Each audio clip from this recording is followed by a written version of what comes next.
அப்ப அந்த அம்மா சொல்றாங்க, அவங்க டிபிஎம் சபைக்கு போறாங்க போல.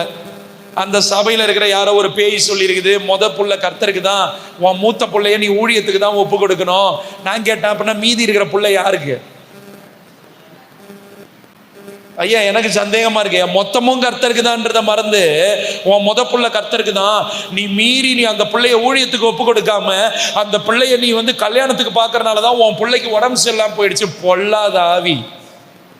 கர்த்தர் பைபிள் என்ன சொல்லி இருக்கிறாரு? மனுஷன் தனிமையா இருப்பது ஆண்டவரா பார்த்து நீ ஒத்தையில ஓடுன்னு பவுல் அப்போஸ்தலனை போல ஓட வச்சாருன்னா ஒத்தையில தான் ஓடி ஆகணும். ஆண்டவர் பார்த்து பேதுரு ஐயா போல நீ திருமணம் பண்ணிக்கின்னு போப்பான்னா திருமணம் பண்ணிக்கின்னு தான். அதெல்லாம் ஒரு சட்ட திட்டமா உபதேசமா போதிச்சா அவங்களுக்கு ஐயோ.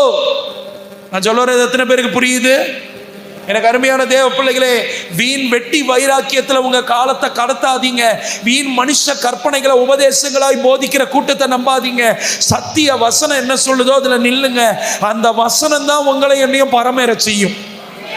ஆமென் சொல்லுவீங்களா?